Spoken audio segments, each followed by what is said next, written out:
আমরা সব সময় বলি এই কথা, ভারত যার বন্ধু তারার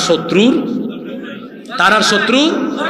আচ্ছা আপনারা বলেন, ওরা কি আমাদের সাথে বন্ধুত্বপূর্ণ কোনো আচরণ করে? ওরা আমার দেশের রুট নেয়, রেল নেয়, ট্রানজিট সুবিধা নেয়, সব নেয় না? কে বলছে দেয় না? দেয়। তারা আমাদেরকে, ওই যে ভাই বলে ফেলেছে আমি বলার আগে, তারা দেয় আমাদেরকে, দেয় কি দেয়? সীমান্তে ফেলানির লাশ। তারপরে শুকনা মৌসুমে আমাদেরকে পানি দেয় না, বর্ষা মৌসুমে বন্যা উপহার দেয়। দেখেছেন তো এবার কুমিল্লা নোয়াখালীর অবস্থা। তারা বাংলাদেশ থেকে নিতে জানে, কিন্তু বাংলাদেশের মানুষকে কোনো কিছু দিতে জানে না। বন্যার পানি আর সীমান্তে ফেলানির লাশ ছাড়া কিচ্ছু দিতে পারে না। ইসকন এটা কি? এটা একটা জঙ্গি সংগঠন। বিশ্বের অনেকগুলো দেশে এই ইসকনের কার্যক্রম সম্পূর্ণ। কোন কোন দেশ? Malaysia, Singapore, Indonesia, Saudi Arab, Turkmenistan, Kazakhstan, Uzbekistan, Afghanistan, Pakistan সহ বিশ্বের অন্তত 10 থেকে 12টি দেশে ইসকন নিষিদ্ধ। আরো অনেকগুলো দেশে এরা ওই দেশের সরকারের কঠোর নজরদারিতে আছে। হযরত সাউবান রাদিয়াল্লাহু আনহু হাদিসটি বর্ণনা করেছেন। তিনি বলেছেন, আল্লাহর রাসূল বলেছেন, ইসাবাতানি মিন উম্মতি আহরাজাহুমাল্লাহু মিনান নার। আমার উম্মতের দুটি দলকে আল্লাহ তাআলা জাহান্নামের আগুন থেকে মুক্তি দিবেন, তাদেরকে আল্লাহ জান্নাত দিবেন, জাহান্নাম থেকে বাঁচিয়ে দিবেন। আল্লাহু আকবার, বলেন সুবহানাল্লাহ। কয়টা দলকে কিসে থেকে বাঁচাবেন? বীর পুরুষের মতো বলেন, কয়টা দলকে? এই দুই দলে আপনারা থাকতে চান কি চান না? একটা দল হলো আল্লাহর নবী বলেছেন ইসাবাতুন তাকজুল হিন্দ, যারা হিন্দুস্তানের বিরুদ্ধে যুদ্ধ করবে, হিন্দুস্তানের বিরুদ্ধে যুদ্ধে অংশগ্রহণ করলে ওই লোকের জন্য আল্লাহ জাহান্নামের আগুন হারাম করে দিবে।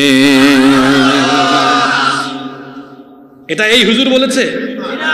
বলেছেন বড় হুজুর মুহাম্মাদুর রাসূলুল্লাহ। কি বলেছেন? আমার উম্মতের দুইটা দলকে আল্লাহ জাহান্নাম থেকে মুক্তি দিবেন।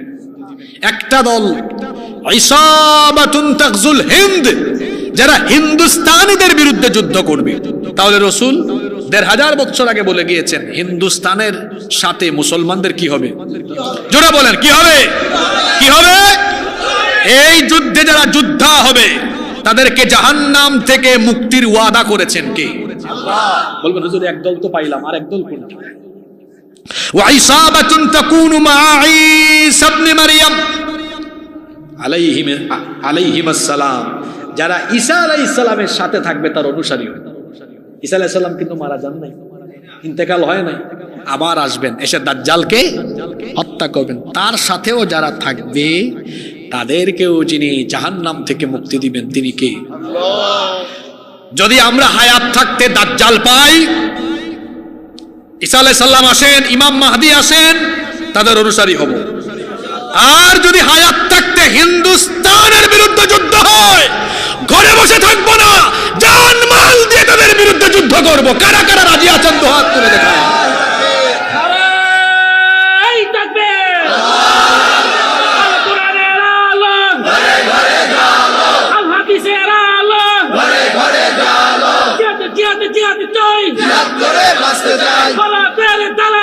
হুশিয়ার সাবধান, ইসকনের সন্ত্রাসীরা হুশিয়ার সাবধান, অ্যাকশন অ্যাকশন, ডাইরেক্ট অ্যাকশন।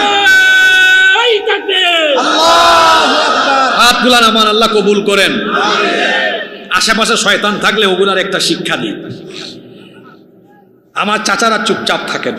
এই যুবক ছেলেরা, ছাত্ররা কথা বলো দেখি। এখন যে ফেরাউনকে তোমরা তাড়ায় দিলা, এইটার নাম কি কোরআন হাদিসে আছে? সরাসরি তার নাম? আশ্চর্য কথা, যেটার নাম নাই এইটারই ছেলেরা এমনি খেদাইছে। আর হিন্দুস্তানিদের কথা হাদিসে। তো বুঝতেছেন এই যুদ্ধটা কেমন হবে? বুঝতেছেন কেমন হবে? এই যুবকদেরকে আগের ফেরাউনরা গুলি করে করে আটকাতে পারে নাই ঘরে। পুলিশ বলেছে, স্যার কত গুলি করব, একটারে মারি, কয়টা দাঁড়ায়? ভুলে গেছেন নাকি ওইটা? কয়টা দাঁড়ায়? এদের কথা কুরআনেও নাই, হাদিসেও নাই। শুধু ক্ষমতার অপব্যবহার আর মানুষের উপর জুলুমের কারণে যদি একটারে মারলে চারটা দাঁড়ায়। হিন্দুস্তানের বিরুদ্ধে যুদ্ধ হবে, এটা হাদিসে আছে। এটা জানার পরে বাংলাদেশের লক্ষ কোটি যুবকেরা একটা মারলে চারটা নয়, লক্ষ লক্ষ লক্ষ লক্ষ দাঁড়িয়ে যাবে। মোকাবেলা করতে পারবা না, আগুন নিয়ে খেলার চেষ্টা করো না, আগুনে পুড়ে নিজেই ছারখার হয়ে যাবে। এবার আসেন, বলছিলাম না আশেপাশের শয়তানগুলার একটু শিক্ষা দেই। একদিকে আল্লাহর ওয়াদা, কুরআনের আয়াত দিয়ে বললাম, রসুলের হাদিস দিয়ে বললাম, বিজয় হবে কাদের? এখন দুনিয়ার কিছু বাস্তবতা দেখায়। ভারতের সাথে বাংলাদেশের যুদ্ধ হলে ভারত কোনোদিনও পারবে না। এর কারণ আছে, ভারত বিরোধী সব মিত্ররা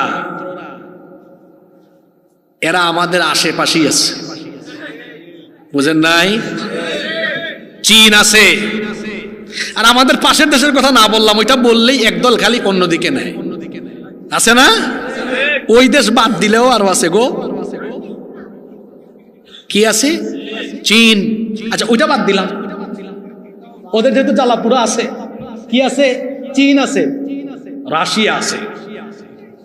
ভারত বিরোধী আরো অনেক মিত্র আমাদের আছে, আর তাদের তো সেভেন সিস্টার এমনিতেই ঝুঁকিতে আছে। ইউনূস সাহেবকে বলবো তাড়াতাড়ি লালমনিরহাটের সামরিক বিমান ঘাঁটি কাজ দ্রুত শেষ করে এটা চালু করেন। এটা দিয়ে ভারতকে আমরা আমাদের সামনে নতজানু করে রাখবো। বেশি কথা বলবো, ওই শিলিগুড়ির করিডোর দিয়ে সামরিক হামলা চালিয়ে কয়েক মিনিটে সেভেন সিস্টারকে আলাদা করে দেওয়া হবে। এর আগে তো ভারতের 5-8 গোলামরা ছিল, এই সামরিক বিমান ঘাঁটি এটা করতে পারেনি। আপনারা জানেন কিনা এটা? লালমনিরহাটে ওই ব্রিটিশদের আমলে এশিয়ার সবচেয়ে বড় বিমান ঘাঁটি ছিল কোথায়? লালমনিরহাটে। এটা 47 সালের পর থেকে, 47-এ যখন ব্রিটিশরা চলে গেল, এরপরে ওকে 71-এর পরে 72-এ এটা চালু হওয়ার কথা ছিল, কিন্তু অজানা এক কারণে, অজানা কারণে কিন্তু জানেনই আপনারা, ওদের আদেশে, ওদের হুকুমে এটা বন্ধ ছিল। ইউনূস সাহেবকে বলবো, আপনি জাতীয় ঐক্যের ডাক দিয়েছেন, এদেশের মানুষ আপনার সাথে আছে, অচিরেই এই বিমান ঘাঁটি উদ্বোধন করেন। ভারতকে বুঝিয়ে দেওয়া দরকার, আমরা তাদের সেবাদাস নই। বন্ধুত্বপূর্ণ আচরণ করলে, ন্যায্যতা সমতার ভিত্তিতে চললে তাদের সাথে সম্পর্ক থাকবে, আর প্রভুগিরি দাদাগিরি দেখালে বরদাস্ত করবে না দেশের মানুষ। ইদানিং কি বলে জানেন? যদিও আজকে দেখলাম গলার সুর নরম, না খাইয়া মরতেছে। অভুক্তের দল গত 1 সপ্তাহ কয় আমরা সীমান্ত অবরোধ করে দিব, আলু দিব না, চিনি দিব না। এই আলু আর চিনিকে তোর বাপের নাকি রে? রিজিক দিয়ে আমাদেরকে মারবে। রিজিক দাতা কে? মনে রাখবেন, রিজিকের ফয়সালা কে করেন? কালকে সকালের খাবার সিদ্ধান্ত নিয়েছেন ঘরে খাবেন, এমনও হতে পারে হাসপাতালে খাওয়া লাগতে পারে। আমি গত বছর জানতামও না যে আজকে 5 তারিখ এখানে এসে রাতের খাবার খাবো। এই যে আমার ভাই 3-4 আমার সাথে ফোনে অনেকবার হয়েছে কথা, খালি অভিযোগ আর অভিযোগ। আপনি আশেপাশে সবাই সময় দেন, আমারে দেন না। এবার এসেছি, আলহামদুলিল্লাহ, খুব মহব্বতের মানুষ। তো এই যে এখানে আজকে খাইলাম, খাবো, এটা জানা ছিল? না ছিল না। রিজিকের বিষয়টি এমন। তারা যখন আলু আর পেঁয়াজ দিবে না বলেছে, আসলে ব্যবসার সিস্টেমটা এমন। গৌরীপুরে দেখবেন, এক ব্যবসায়ী আপনারা না দিলে অসুবিধা আছে, আরেক ব্যবসায়ী এগিয়ে আসবে, ব্যবসায়ী চাইবে ব্যবসা করতে।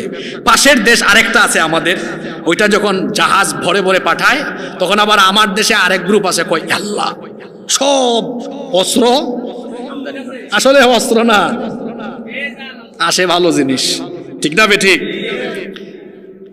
তোমাদের আলু আর পেঁয়াজের বড় কাস্টমার আমার বাংলাদেশ। কি বলেন? ভারতের বাণিজ্যের বড় কাস্টমার কি বাংলাদেশে না? তো তোমরা যদি বাংলাদেশে রপ্তানি করতে না পারো, আমাদের কি ঠেকা পড়ছে? লস্কার। আমি এক সপ্তাহ আগে ওই শরীয়তপুরে সেদিন মাহফিল ছিল, এই যে বিজেপি নেতা শুভেন্দু না কি জানি তার নাম, সে ওই দিন পেট্রোপোল সীমান্তে বলেছিল আলু দিব না, পেঁয়াজ দিব না, আটকায় রাখবো। আমি শরীয়তপুরে ওই দিন ভেতরগঞ্জে মাহফিলে বলেছিলাম, না দিলে নাই, তোরা না খাইয়া মরবি এক সপ্তাহের মধ্যে। আর আমি বাংলাদেশের মানুষকে বলেছিলাম আপনারা সবুর করেন, এক সপ্তাহ পরে আপনাদের পা ধরবে। আজকে দেখলাম টিভি চ্যানেলে ব্যবসায়ীরা হাহাকার করতেছে, আমাদের ব্যবসা বাণিজ্য, কলকাতার হোটেলে কোনো কাস্টমার নাই, পর্যটন খাত শেষ, হাসপাতালে কয় ভারতের পতাকাকে প্রণাম করলে চিকিৎসা দেওয়া হবে, নইলে দেওয়া। এখন হাসপাতাল কর্তৃপক্ষের ব্যবসা লস। আজকে দেখলাম তারা ঘোষণা দিয়েছে বাংলাদেশিদেরকে কোনো কোনো হাসপাতাল 10%, কোনো কোনো হাসপাতাল 30% ছাড় দিবে। অনেকে আবার বিশেষ হেল্পলাইন চালু করেছে, কুত্তার লেজ বাঁকা থাকলে কেমনে সোজা করতে হয় আমরাও জানি। তোরা যদি আমাদেরকে চিকিৎসার জন্য ঢুকতে না দিস তা আমাদের কি? তোদের পণ্য না দিলে আমাদের কি? এমনি তোদের টয়লেট নাই, স্যানিটাইজেশন ব্যবস্থা ভালো না। যদি বাংলাদেশের কোটি কোটি কাস্টমার তোরা হারিয়ে বসিস, তাহলে না খেয়ে তোদেরকে মরতে হবে। কি আপনারা কি রাগ করলেন নাকি? কুত্তার লেজ বাঁকা থাকে, এটা সোজা করার জিনিস আমাদের কাছে। ভারতকে আমরা বলবো, এই ছেলেরা হাসতেছ কেন? সাবধান হয়ে যান, সাবধান হয়ে যান, অধ্যতাপূর্ণ আচরণ বন্ধ করুন, আর যত ধরনের উস্কানি দিচ্ছেন তা বন্ধ করুন। এবং আমার দেশের বিরুদ্ধে স্বাধীনতা সার্বভৌমত্ব ক্ষুণ্ণ করার মতো যত কথা বলেছেন, অবশ্যই আমার দেশের কাছে মাফ চাইতে হবে। আল্লাহ তাআলা বললেন মিল্লাতা আবিকুম ইব্রাহিম, তোমাদের এই মিল্লাতের পিতা হলেন ইব্রাহিম। ইব্রাহিম আলাইহিস সালামকে আল্লাহ তাআলা তার কওমের জন্য নবী হিসাবে, রাসূল হিসাবে যখন পাঠালেন, তিনি তার মূর্তি পূজারী কওমের কাছে যখন দ্বীনের দাওয়াত পেশ করলেন, বিরোধিতা করেই তারা ক্ষান্ত হলো না, বরং নমরুদ আর তার বাহিনী সাইয়েদনা ইব্রাহিম খলিলুল্লাহর জন্য বিশাল আগুনের কুণ্ডলী জ্বালালো। আগুনের কুণ্ডলী জানি তারা তাকে চরকির মাধ্যমে যখন অগ্নিকুণ্ডে নিক্ষিপ্ত করার সব রকমের ব্যবস্থা করলো, তখন ফেরেশতা এসে বলল, হে ইব্রাহিম, আল্লাহর খলিল, আজ আপনি এক কঠিন পরীক্ষায় অবতীর্ণ হয়েছেন। নমরুদ আর তার দলবল আপনাকে আগুনের মধ্যে নিক্ষেপ করতে চায়, তারা আপনাকে আগুনে নিক্ষেপ করে হত্যা করতে চায়। আপনি বলেন, আপনি যদি চান নমরুদের এই বিশাল আগুনের কুণ্ডলীকে মুহূর্তের মধ্যে আমরা ধ্বংস করে দিতে পারবো, এই অগ্নিকুণ্ড নিভিয়ে দিতে পারবো। আল্লাহর খলিল সাইয়েদনা ইব্রাহিম আলাইহিস সালাম তিনি তখন বললেন, ফেরেশতা, তুমি যে আমাকে সাহায্য করার জন্য এসেছো, তুমি বলছো এই অগ্নিকুণ্ড থেকে আমাকে হেফাজত করবে, এটা কি আল্লাহ তোমাকে হুকুম করেছেন নাকি তুমি নিজে নিজে এটা বলতেছো? ফেরেশতা বললেন, আল্লাহ এখনো আমাকে হুকুম করেন নাই। ইব্রাহিম আলাইহিস সালাম বললেন, আল্লাহ যদি তোমাকে হুকুম না করেন তো তোমার মতো ফেরেশতার সাহায্য আমার দরকার নাই। আমি এই আগুনের কুণ্ডলীতে ঝাঁপ দিলে পরে আমার আল্লাহ যদি খুশি হয়ে যান, একবার আর দুইবার নয়, আল্লাহ যতবার চাইবেন ততবার আমি আগুনে ঝাঁপ দিতে রাজি আছি। তিনি তখন বললেন, হাসবুনাল্লাহু ওয়া নি'মাল ওয়াকিল, আমার জন্য আল্লাহ যথেষ্ট, অভিভাবক হিসাবে তিনি আমার জন্য উত্তম। সুবহানাল্লাহ। কথাটা কি বললেন? হাসবুনাল্লাহ, আমার জন্য যথেষ্ট কে? আল্লাহ। আপনারা কি আমার কথা শুনতেছেন? আপনারা কি ভাবছেন যে হুজুর কোন দিকে শুরু করছে? একটু পরে বুঝবেন হুজুর কোন দিকে ঢুকছে। মনোযোগ আছে তো? কথাটা কি বললেন? হাসবুনাল্লাহ, আমার জন্য যথেষ্ট কে? আল্লাহ। ইব্রাহিম আলাইহিস সালাম বললেন, অসুবিধা নাই, আমার আল্লাহ আমার জন্য যথেষ্ট। নমরুদ মনে করছে এই আগুন দিয়ে আমাকে সে জ্বালিয়ে পুড়িয়ে শেষ করে ফেলবে, কিন্তু আমি তো জানি আমার আল্লাহ আমার সাথে আছেন। আমার আল্লাহ যদি আমার সাথে থাকেন, আর কেউ না থাকলেও আমার কেউ কোনো ক্ষতি করতে পারবে না। আল্লাহু আকবার। কি জাতির ঈমান! তার গোটা জীবনটাই ছিল পরীক্ষার। এই পরীক্ষায় তিনি অবতীর্ণ হলেন। তিনি বললেন, আল্লাহ, আগুনের পরীক্ষায় দাঁড়িয়েও আমি কোনো ভয় পাচ্ছি না, কারণ আমি জানি তুমি আমার জন্য যথেষ্ট। আল্লাহ খুশি হয়ে আগুনকে তখন বললেন, বলেন তো দেখি, পুরুষের মতো জবাব দিয়ে বলেন, আগুনের মালিক কে?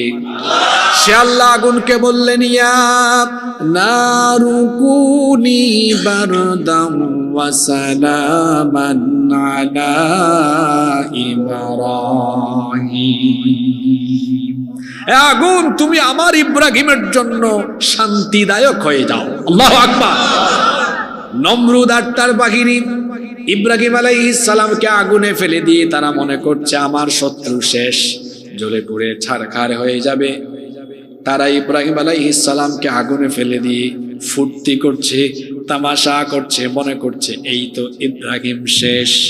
হঠাৎ করে একজন কয়, স্যার দেখেন, আমরা আমাদের শত্রুকে আগুনে ফেলে দিলাম, আগুন তো পুরাতে পারে না। তখন নমরুদ আর তার বাহিনী লক্ষ্য করে দেখলো যে আগুনকে তারা আগুন মনে করেছিল, সেই আগুন আল্লাহর খালিল ইব্রাহিম আলাইহিস সালামের জন্য জান্নাতের ফুল বাগানে পরিণত হয়ে গেল। আল্লাহ যার জন্য যথেষ্ট, তার ক্ষতি কেউ করতে গেল। ইব্রাহিম আলাইহিস সালামের কথা। এবার আসেন একটু মুসা নবীর কথা বলি। আপনারা আছেন তো? আপনারাও এখন বিপদে আছেন, এই জন্য এই কাহিনীটা টান দিয়েছে আয়াত বলতে গিয়ে। আর কি বলেন, আপনারা বিপদে আছেন না? তো বিপদ থেকে উদ্ধার হবেন কেমনে? এই আয়াতগুলিতে এটা আছে। মুসা নবী তার অনুসারীদেরকে নিয়ে টেনশনে আছেন, কারণ বনি ইসরাইলের উপরে ফেরাউন অবর্ণনীয় নির্যাতন নিপীড়ন চালাচ্ছে। আল্লাহ তাআলা হুকুম করলেন, ও আমার নবী মুসা, তুমি তোমার অনুসারীদেরকে নিয়ে, তুমি তোমার উম্মত বনি ইসরাইলকে নিয়ে রাতের অন্ধকারে মিশর ছেড়ে চলে যাও। মুসা আলাইহিস সালাম রাতের অন্ধকারে তিনি তার উম্মত বনি ইসরাইলকে নিয়ে রওনা করলেন। এই খবর ফেরাউনের কানে চলে গেল। ফেরাউন তার দলবল সহ মুসা নবী আর বনি ইসরাইলকে তারা পেছন থেকে ফলো করতে লাগলো। মুসা আলাইহিস সালাম তার অনুসারীদেরকে নিয়ে যেতে যেতে পথ চলতে দিনের বেলা, সকালবেলা একেবারে লোহিত সাগরের সামনে চলে গেলেন। এখন তাদের সামনে সাগর, হঠাৎ করে দেখলেন পিছনে চলে এসেছে ফেরাউনের বাহিনী। সামনে সাগর, পিছনে ফেরাউনের বাহিনী। সামনে গেলেও মরণ, পিছনে গেলেও। বনি ইসরাইলের লোকেরা তখন মুসা নবীকে বলল, ও মুসা, কি বুঝি তুমি আমাদেরকে এখানে নিয়ে আসলা? জানি না, এমন কঠিন মুসিবতে পড়ে গেলাম, সামনে গেলেও মরা লাগবে, পিছনে গেলেও মরা লাগবে, কোথায় আমাদেরকে নিয়ে আসলাম? সবাই হতাশ। সেই সময় মুসা নবী বললেন, কাল্লা ইন্না মাইয়া রাব্বি সায়াহদিন।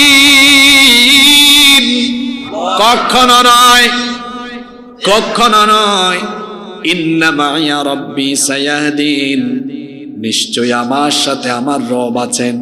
যেহেতু আমার সাথে আমাদের রব আছেন, সায়াহদিন, এই বিপদেও আমাদেরকে বিপদ থেকে উদ্ধারের রাস্তা জেনে দেখায় দিবেন। তিনি কে?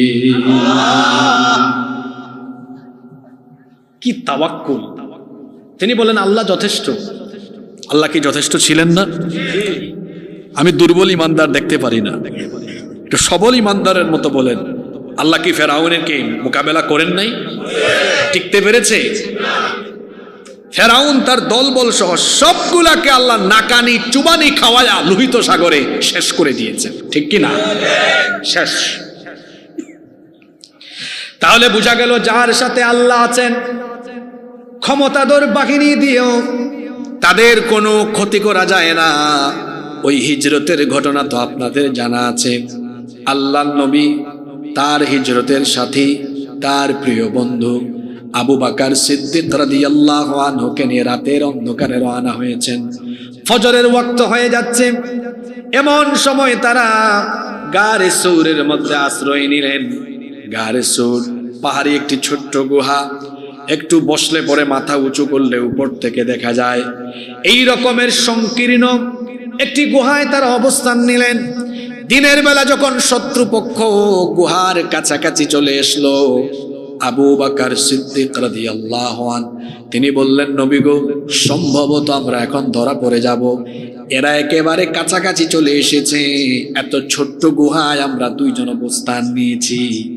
এখন তারা যদি চলে আসে, কাছাকাছি আসলেই আমরা ধরা পড়ে যাব, আর ধরা পড়লে রেহাই পাবো না, কারণ আমরা দুইজন আর তারা অনেকজন। আল্লাহর নবী তখন বললেন, কে বলেছে আমরা দুইজন? লা তাহজান ইন্নাল্লাহা মা'ানা। কে বলছে দুইজন? হ্যাঁ, আমাদের সাথে কে আছেন? আল্লাহ। জোরে বলেন, কে আছেন? আল্লাহ। আল্লাহ যার সাথে আছেন তাদের কোনো ভয় আছে? যাদের হৃদয়ে আছে আল্লাহর ভয়, তারা কভু পথ ভুলে যায় না। আল্লাহর প্রেম ছাড়াই দুনিয়ায় কারো কাছে কোনো কিছু চায় না, কারো কাছে কোনো কিছু চায় না। আল্লাহু আকবার। নবীজি বললেন, আবু বকর চিন্তা করো কেন? তুমি ভাবছো আমরা মাইনরিটি আর তারা মেজরিটি, আমরা কম তারা বেশি। না, আমরাই মেজরিটি, আমরাই সংখ্যাগরিষ্ঠ, কারণ আমাদের সাথে আছেন কে? আল্লাহ। বলবেন, হুজুর আপনি কোন টাইমে কোন আয়াত তিলাওয়াত করলেন, কারণটা কি? আমাদের পাশের দেশ আমাদেরকে ভয় দেখায় এখন, বলে আমরা 130 কোটি, মিলিটারি বেশি, পপুলেশন বেশি, সবকিছু আমাদের আছে। আমরা তাদেরকে বলবো, তোমাদের সব আছে, কিন্তু একটা জিনিস তোমাদের নেই যেটা আমাদের আছে। আমাদের ঈমান আছে, তোমাদের ঈমান নাই।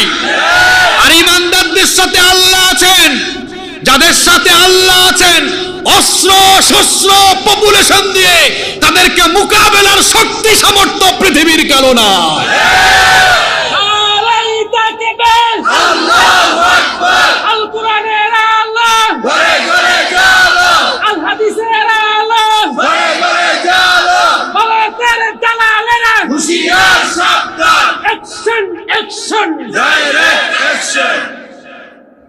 আল্লাহ আমার ভাইকে কবুল করুক, আমিন। মনে মনে চিন্তা করতেছি, আমি দুই আয়াতের আলোচনা করব। আমার ভাই এক আয়াতেই বসা থেকে দাঁড়াই গেছেন, তো পরের আয়াত তো আরো ডেঞ্জারাস, আপনি এবার লাফ মাইরেন না। এখনো প্রথম আয়াতটা পড়েছি, দ্বিতীয় আয়াতে আপনাদের জন্য আরো উৎসাহ উদ্দীপনামূলক কথা আছে। সুবহানাল্লাহ। আল্লাহ বললেন, ইয়া আইয়ুহান নাবিয়্যু হাসবুকাল্লাহু ওয়া মানিত্তাবা'আকা মিনাল মুমিনিন। হে নবী, আপনি এবং আপনার অনুসারী মুমিনদের জন্য আল্লাহ যথেষ্ট। যার সাথে আল্লাহ আছেন তার সাথে কেউ না থাকলেও অসুবিধা নাই। যাদের সাথে আল্লাহ থাকেন তাদেরকে মোকাবেলা করার কোনো শক্তি বা সামর্থ্য কারো নাই। যার সাথে আল্লাহ থাকবেন, যার পক্ষে আল্লাহ দাঁড়িয়ে যাবেন, তাকে আর কেউ মোকাবেলা করতে পারবে না। যেমন দেখুন, বদরের যুদ্ধের কথা আমরা জানি। বদরের যুদ্ধে মুসলমানদের সংখ্যা ছিল কম না বেশি? জোরে বলেন, বদরের যুদ্ধে মুসলমানদের সংখ্যা ছিল কম না বেশি? সংখ্যায় আমরা ছিলাম মাত্র 313, আর কাফিরের সংখ্যা ছিল কত?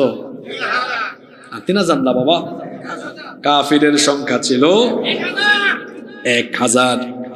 মুসলমান যুগে যুগে কালে কালে সংখ্যা দিয়ে বিজয়ী হয় নাই, কোয়ান্টিটি দিয়ে মুসলমান কোনোদিনও যুদ্ধে বিজয়ী হয় নাই, বরং মুসলমান যুদ্ধে বিজয়ী হয়েছে তার কোয়ালিটি দিয়ে। জোরে বলেন কি দিয়ে? বলবেন হুজুর সেই কোয়ালিটির নাম কি? উত্তর হলো সেই কোয়ালিটির নাম হলো ঈমান, আল্লাহর উপর তাওয়াক্কুল, আল্লাহর প্রতি অবিচল ঈমান। আল্লাহর প্রতি অবিচল ঈমান থাকার কারণে দৃঢ়তা তাদের মধ্যে ছিল, অবিচলতা তাদের মধ্যে ছিল, যার কারণে এই ঈমানি কোয়ালিটি থাকার কারণে তাদেরকে যিনি সরাসরি সাহায্য করে বিজয়ী করে দিয়েছেন, জোরে বলেন তিনি কি? আল্লাহ। এই কথা আল্লাহ কোরআনে কিভাবে বলছেন শুনেন। কোরআনুল কারীমের 3 নম্বর সূরা, সূরা আলে ইমরানের 123 নম্বর আয়াতে আল্লাহ তাআলা বলছেন, ওয়ালাকাদ নাসারাকুমুল্লাহু বিবাদরিন ওয়া আনতুম আযিল্লাহ ফাত্তাকুল্লাহা লাআল্লাকুম তাশকুরুন। আল্লাহ তাআলা বলছেন, আর অবশ্যই আল্লাহ তোমাদেরকে বদরে সাহায্য করেছেন যখন তোমরা ছিলে হীনবল, তোমাদের সংখ্যা ছিল কম। কম হওয়া সত্ত্বেও তোমাদেরকে যিনি সাহায্য করেছেন, জোরে বলেন তিনি কি? প্রশ্ন হতে পারে, সংখ্যায় কম থাকা সত্ত্বেও কিভাবে তারা যুদ্ধে বিজয়ী হয়ে গেল? সংখ্যায় কম থাকা সত্ত্বেও তারা এই কারণে বিজয়ী হয়েছিল যে তাদের মধ্যে কোয়ালিটি ছিল। কাফেরদের ছিল কোয়ান্টিটি, আর ইমানদারদের ছিল। এই আলফা জেনারেশনের কিছু বাচ্চা কাচ্চা আছে, কথা বলিও না, আর জেনজির ছেলেরাও শোনো। কাফিরদের কোয়ান্টিটি ছিল বেশি, কাফিরদের ছিল কোয়ান্টিটি, আর মুসলমানদের ছিল কোয়ালিটি। কোয়ান্টিটি দিয়ে কিন্তু বিজয়ী হওয়া যায় না, কোয়ালিটি দিয়ে বিজয়ী হওয়া যায়। 1000 সেনাবাহিনী, এরা কারা? এরা তো প্রত্যেকেই প্রশিক্ষিত যোদ্ধা, শুনতেছেন? প্রত্যেকেই প্রশিক্ষিত ট্রেনিং প্রাপ্ত যোদ্ধা। এরা কারা? প্রত্যেকের হাতে অস্ত্র শস্ত্র, অস্ত্রে শস্ত্রে তারা সজ্জিত, অস্ত্রে শস্ত্রে তারা সজ্জিত। এরা কারা? যাদের কাছে বাহনের অভাব নাই, উট বেশি, ঘোড়া বেশি, সবকিছুই বেশি।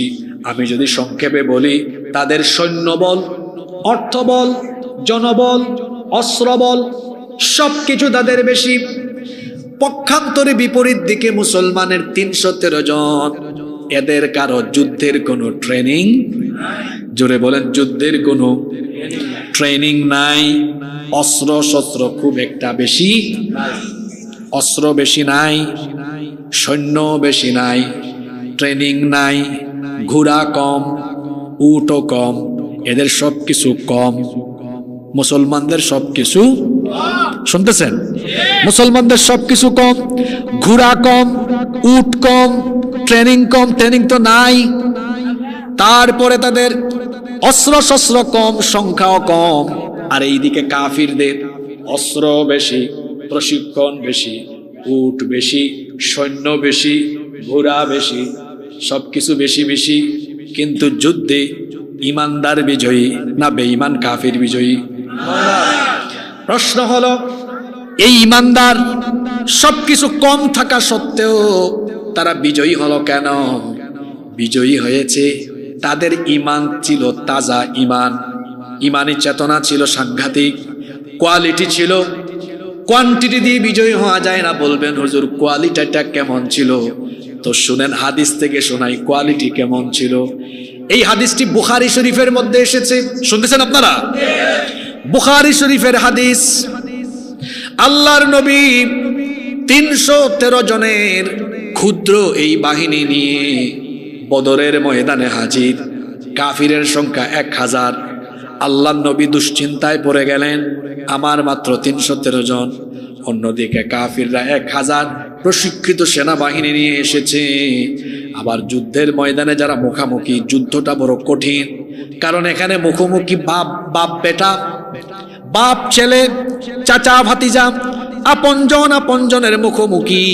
কারণ বদরের সময় অবস্থা এমন ছিল, ছেলে ইসলাম কবুল করেছে কিন্তু বাবা করে নাই, চাচা ইসলাম কবুল করে নাই, ভাতিজা কবুল করেছে। তাহলে বাপ বেটা মুখামুখি, চাচা ভাতিজা। আপনারা বুঝতেছেন বিষয়টা? যেটা সহজ না, খুব জটিল। সহজ কেমনে? বাপ ছেলের বিরুদ্ধে তলোয়ার ধরবে, এটা সহজ না কঠিন? ভাই ভাইয়ের বিরুদ্ধে, চাচা ভাতিজার, এটা খুব কঠিন। আল্লাহ নবী চিন্তা করছেন, আজ যদি আমার সাহাবীদের অন্তরে ইমানি চেতনার চাইতে আত্মীয়তার চেতনায় টান মারে বেশি, তাইলে যুদ্ধে পরাজয় হয়ে যেতে পারে। আল্লাহ নবী দুশ্চিন্তাগ্রস্ত। একজন সাহাবী নাম হলো মিকদাদ বিন আমর।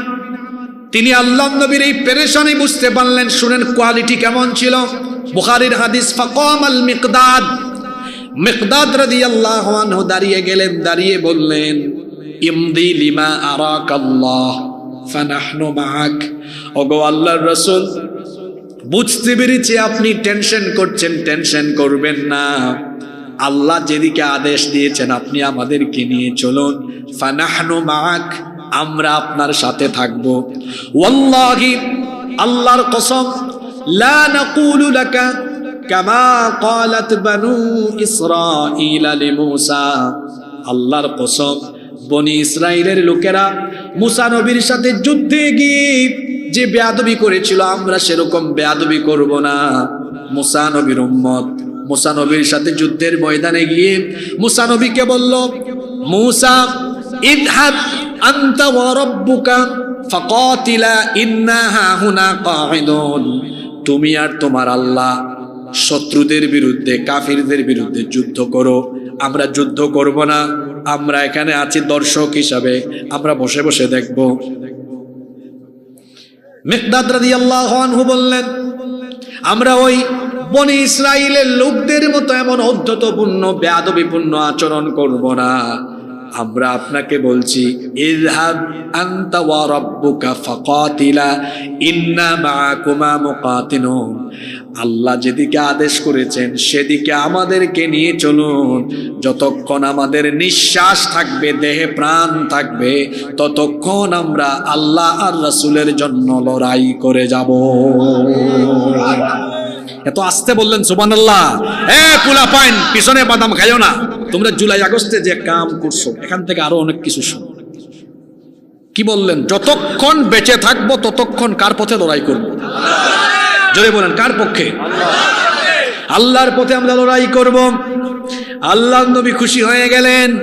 আল্লাহ নবী বললেন, যদি তোমাদের ঈমান এই রকম কোয়ালিটিপূর্ণ ঈমান থাকে, তো শোনো, আল্লাহর ওয়াদা হলো তোমরা একা নও, তোমরা এখানে একা যুদ্ধ করবা না। আল্লাহ বলেছেন তোমাদের সাহায্যের জন্য কি পাঠাবেন। শোনো, সূরা আলে ইমরানের 124 নম্বর আয়াত। ইয তাকুলু লিল মুমিনিনা আলাইয়াকফিয়াকুম আইয়ুমিদ্দাকুম রাব্বুকুম বিসালাসাতি আলাফিম মিনাল মালাইকাতি মুনজালিন।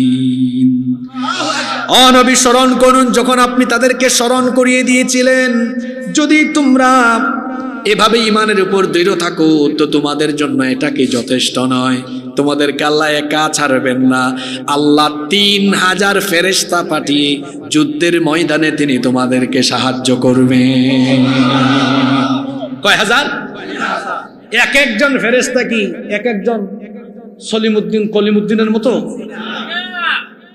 দুনিয়ার কয়েক হাজার সলিমুদ্দিন কলিমুদ্দিনকে একসাথে থাপড়াবে। কয়জন ফেরেশতা? কয়জন? তাহলে বদরের যুদ্ধে 313 জনের সাথে ছিলেন কে? জোরে বলেন, ছিলেন কে? আল্লাহ ছিলেন বলে আল্লাহ কি পাঠিয়েছেন? জোরে বলেন, কি পাঠিয়েছেন? কাফিরের দল তারা দেখছে 313 জনের সাথে যখন লড়াই শুরু হয়েছে, সিরাতের গ্রন্থগুলো পড়ে দেখবেন, তারা বলে কিসের 313 জন? আমরা সাদা সাদা কাপড় পরিহিত এমন কিছু যোদ্ধাদেরকে দেখলাম, তাদের সামনে দাঁড়ানোর শক্তি আমাদের ছিল না, এলো পাতারি ভাবে আক্রমণ হয়েছে। আল্লাহু আকবার।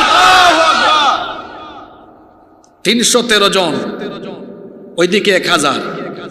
কাফিরদের কোয়ান্টিটি আছে আর ইমানদারদের জোরে বলেন কি আছে? তাহলে কোয়ালিটি থাকলে কি হবে? এবার শুনেন, আজকে সূরা আনফালের কত নম্বর আয়াত থেকে আলোচনা হচ্ছে?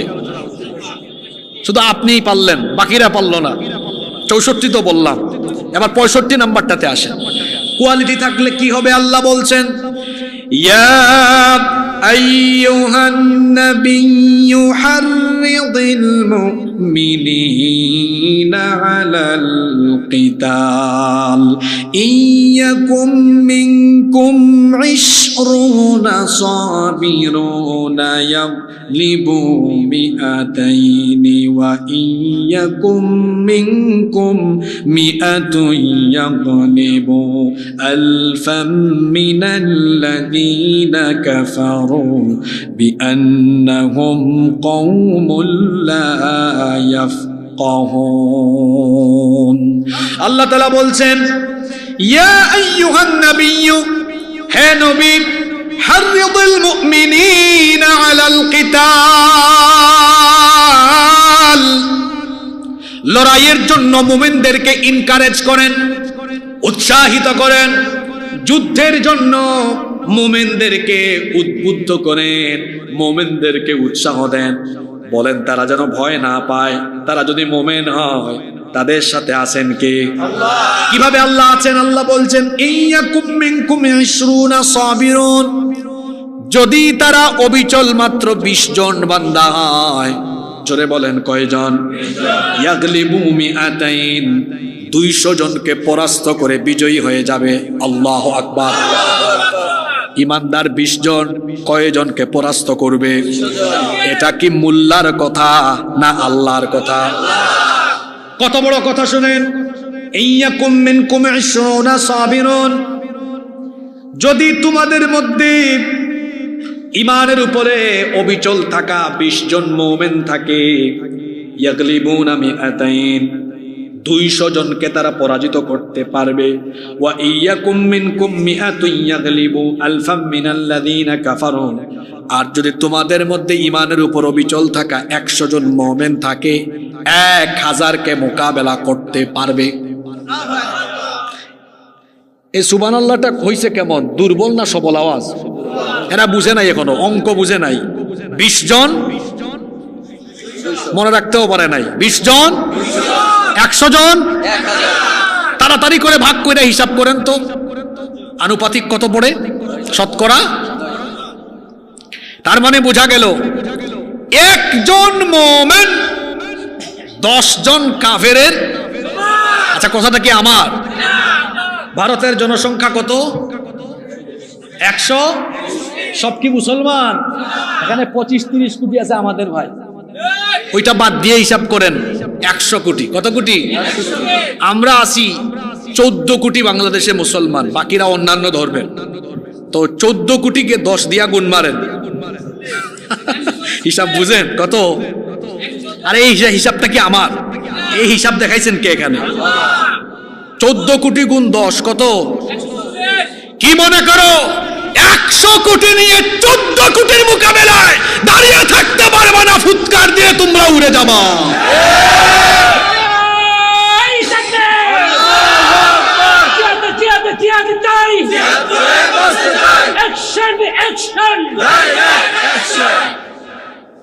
আচ্ছা, ওই 30 কোটির হিসাব তো আনলাম না এখন।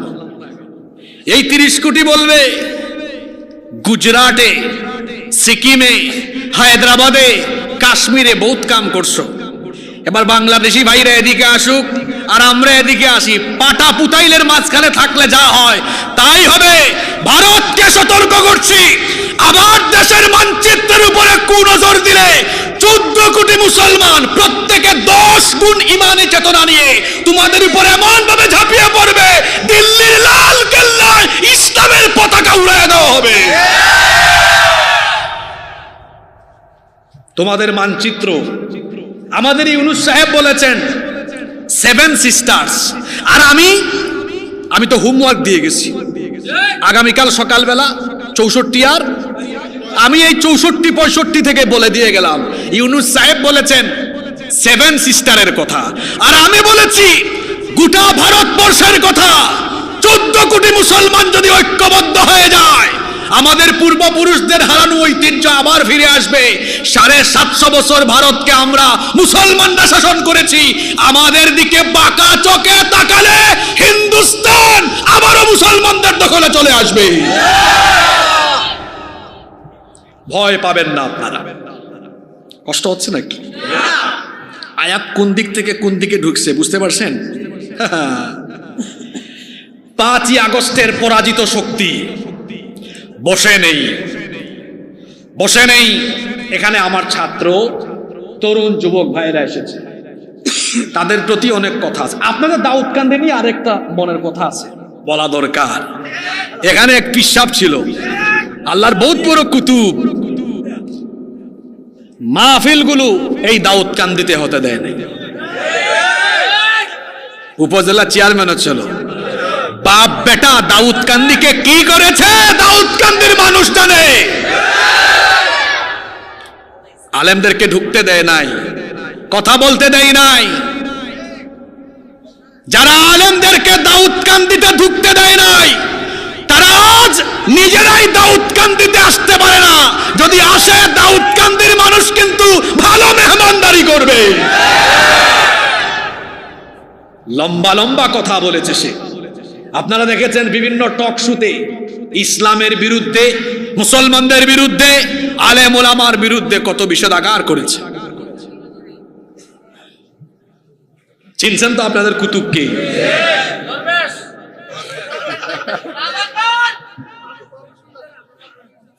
আপনারা বলবেন না, আমি বলবো। আমারে বলতে দিবেন তো? ঘুমায় গেছেন নাকি? খারাপ লাগে? ভালো লাগে? একজন মুসলমান কয়জন কাফেরের মোকাবেলায়? কয়জন? এটা আসবে না, এটা আসবে তখন ভিতরে কি থাকলে। যার ভিতরে ঈমান নাই ও কাপাকাপি করে। যে আল্লাহকে ভয় করে তাকে তামাম দুনিয়া ভয় করে, আর যে আল্লাহকে ভয় করে না তাকে সবাই ভয় দেখাতে পারে। তারা মনে করছে আমরা আমরা তাদের সেবা দাস। গত 15 বছর তারা বাংলাদেশকে তাদের অঙ্গরাজ্যের মতো ব্যবহার করেছে। তাদের সেবা দাসদেরকে, তাদের গোলামদেরকে এই দেশে ক্ষমতায় মসনদে বসিয়ে রেখে তারা বাংলাদেশকে লুটে পুটে চেটে পুটে খেয়েছে। আমার দেশের বিদ্যুৎ যদি ভারত থেকে আমদানি করতে হয়, বাংলাদেশের মানুষ কত বিপদে পড়বে। এই ছাত্ররা শোনো, তোমাদের উদ্দেশ্যে এগুলা বলি। আমার বুড়া বাবারা এগুলা না বুঝতে হবে, তোমাদেরকে বুঝতে হবে। শত্রুর হাতে কখনো দেশের গুরুত্বপূর্ণ জিনিস তুলে দিতে নাই। আচ্ছা বলেন তো, আমাদের দেশের, আমাদের দেহের, এই শরীরের মূল অংশ কোনটা? যেটা না থাকলে দেহের কোনো না, যেটা না থাকলে মাথাও চলবে না, সব কেজু। সেটা কি? না। আরে এত সহজ বিষয় বলতে পারলেন না। আত্মা ছাড়া, রুহ ছাড়া দেহের কোনো দাম আছে? আচ্ছা, যখন আত্মা রুহ চলে যায় তখন আমরা তাকে আর নাম ধরে ডাকি? কি বলেন আপনারা? তাহলে যে জিনিস থাকলে মানুষ থাকে, প্রাণ থাকে, ওইটার নাম কি? জোরে বলেন। ভারতের হাতে, ভারতের সাথে বিদ্যুৎ বিষয়ে কোনো চুক্তি করে বিদ্যুৎ তাদের কাছ থেকে আমদানি করা মানে হলো রূহ কারো কাছে দিয়ে দিলে যেমন তার হাতে কন্ট্রোল থাকে, ঠিক তেমনি বিদ্যুৎ কারো কাছে দিয়ে দিলে ওই দেশও তার কাছে দায়বদ্ধ থাকে। বলবেন হুজুর এই কথাটা কেন বললেন? কারণ বিদ্যুৎ হলো একটা দেশের, রাষ্ট্রের, সভ্যতার প্রাণ। আপনার দেশের অফিস আদালত, কলকারখানা, ফ্যাক্টরি, ইন্ডাস্ট্রি সবকিছু কিসে চলে? জোরে বলেন, কিসে চলে? ওইটা দিয়ে থইলেন ওখানে, কি কাম করবে? বুঝতে পারছেন তো? এজন্য আমরা সব সময় বলি এই কথা, ভারত যার বন্ধু তারার শত্রু। আচ্ছা আপনারা বলেন, ওরা কি আমাদের সাথে বন্ধুত্বপূর্ণ কোনো আচরণ করে? ওরা আমার দেশের রুট নেয়, রেল নেয়, ট্রানজিট সুবিধা নেয়, সব নেয় না। কে বলছে দেয় না? দেয়। তারা আমাদেরকে, ওই যে ভাই বলে ফেলেছে আমি বলার আগে, তারা দেয় আমাদেরকে, দেয় কি দেয়? সীমান্তে ফেলানির লাশ।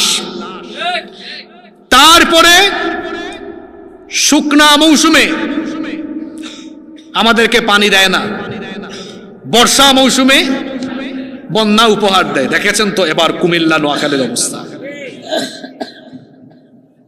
তারা বাংলাদেশ থেকে নিতে জানে, কিন্তু বাংলাদেশের মানুষকে কোনো কিছু দিতে জানে না। বন্যার পানি আর সীমান্তে ফেলানির লাশ ছাড়া কিচ্ছু দিতে পারে না। এই হলো তাদের বন্ধুত্বের নমুনা। আজ তারা মরিয়া হয়েছে, দেখেন না, পাগল হয়ে গিয়েছে। কি করছে 5 তারিখের পর থেকে? তাদের যতগুলো, বলতেছি একটা একটা করে, তাদের যতগুলো মিডিয়া আছে, বেশিরভাগ মিডিয়া মিথ্যাচার, অপপ্রচার, মিথ্যাচার আর অপপ্রচারে লিপ্ত হয়ে তারা দুই দেশকে আজকে যুদ্ধাবস্থার সম্মুখীন করেছে। 5 আগস্টের পর থেকে এখন পর্যন্ত তারা প্রতিদিন তাদের মিডিয়াতে প্রচার করেছে বাংলাদেশে হিন্দুদের ঘরবাড়ি শেষ। ঘটনা কি সত্য? এই দেশে হিন্দুরা অন্যান্য ধর্মের সবাই জামাইয়া ধরে আছে, কথা ঠিক না বেঠিক? তারা বলে বাংলাদেশের সাম্প্রদায়িক সম্প্রীতি শেষ। ব্যাককলের দল, ভূতের মুখে। আমি বলি কি, সুখে থাকতে ভূতে কিলা। এদেশে হিন্দুরা জামাইয়া ধরে আছে, আর তারা বলে এদেশে নাকি সাম্প্রদায়িক সম্প্রীতি নষ্ট হয়ে গিয়েছে। তোদের মুখে সাম্প্রদায়িক সম্প্রীতির কথা মানায় না, কারণ পৃথিবীতে তোদের মতো জঙ্গি আর সন্ত্রাসী আর কেউ নাই। আমার দেশে হিন্দুদের উপরে আমরা নির্যাতন করি না, যদিও তারা সংখ্যালঘু, কিন্তু তোরা কি করেছিস? সেই দেশে মাইনরিটি, সংখ্যালঘু কারা? খুব আরামে আছে। হ্যাঁ, কথা বলছেন না কেন? খুব আরামে আছে। গুজরাটে, কাশ্মীরে, সব জায়গায় আমার মুসলমান ভাই বোনদের উপর তারা নির্যাতন, নিপীড়ন করছে। যাদের হাত সংখ্যালঘু মুসলমানদের হাতে রঞ্জিত, সেই সকল জঙ্গি সন্ত্রাসীদের মুখে সাম্প্রদায়িক সম্প্রীতির কথা মানায় না। পৃথিবীতে তোদের মতো সন্ত্রাসী আর কেউ আছে? তোরা আমাদের শত শত বছরের ঐতিহ্য, আমাদের বাবরি মসজিদকে দখল করে রাম মন্দির বানিয়ে গোটা দুনিয়ার 200 কোটি মুসলমানদের কলিজায় আগুন ধরিয়ে দিয়েছো তোমরা। আমরা কি বাংলাদেশে কোনো মন্দির দখল করেছি? আমরা এটা করি না, করব না, কারণ আমাদের দিন ইসলাম, আমাদের কিতাব কোরআন আমাদেরকে এই শিক্ষা দেয় না। এই মিডিয়া অপপ্রচার করতে করতে এখন তারা কোন পর্যায়ে আছে আপনারা দেখবেন। ইন্ডিয়ান একটা চ্যানেল আছে, রিপাবলিক বাংলা। এক সাংবাদিক নামের মারাত্মক সাংঘাতিক ময়ূখ রঞ্জন, ও দেখবেন ব্যাঙ যেমন লাফায় সেও তেমন লাফায়। ইদানিং কালে দেখা যাচ্ছে যে ডিসপ্লেতে বাংলাদেশের মানচিত্র এনে বলে এই যে এই যে এই যে এই যে বাংলাদেশের একটা চিকেন নেক আছে এই ফেনীর অপোজিটে, ওইটা চট্টগ্রাম, এটাকে যদি আমরা দখল করতে পারি, হ্যাঁ রে এই চট্টগ্রাম তোর বাপ দাদার নাকি? একটু আয় না, চট্টলা সহ বাংলাদেশের 20 কোটি জনগণ তোদেরকে উত্তম মেহমানদারির জন্য প্রস্তুত আছে। কই চট্টগ্রাম, সিলেট আর রংপুর। আমার বাড়ি কোথায়? আয়সা দেখ, আমরা শাহজালালের উত্তরসূরি, তোদের বাপ দাদা গৌর গোবিন্দকে আমার উত্তরসূরি শাহজালাল রহমতুল্লাহ আলাই 360 জন নিয়ে যে কামটা করেছে, আজ শাহজালাল রহমতুল্লাহ আলাইহের কোটি উত্তরসূরি সিলেটের জমিনে আছে, উত্তম মেহমানদারের জন্য প্রস্তুত আছে। আর এর সাথে তো কুমিল্লার মানুষও। আপনারা আমাদের প্রতিবেশী হিসাবে থাকবেন না? এগুলা বোনাস, এগুলা কি? আর আমাদের গুলা মূলধন। মূলধন আর বোনাস মিলে যা হয় দেখা যাবে পরে। ব্রাহ্মণবাড়িয়া তো মাঝখান দিয়ে আছে, হেরা কথা কয় পরে লাগায় দেয়। তারা তো খুব নাম করা বাংলাদেশে। এখানে ব্রাহ্মণবাড়িয়ার কেউ আছে নাকি? হ্যাঁ, সম্মানিত ভাইয়েরা, এখন তারা ইসকন দিয়ে বাংলাদেশকে অস্থিতিশীল করার চেষ্টা করছে। কষ্ট হচ্ছে নাকি আপনাদের? আমি যে কথাগুলো বলতেছি আপনারা কি বেজার? ইসকন এটা কি? এটা একটা জঙ্গি সংগঠন। বিশ্বের অনেকগুলো দেশে এই ইসকনের কার্যক্রম সম্পূর্ণ।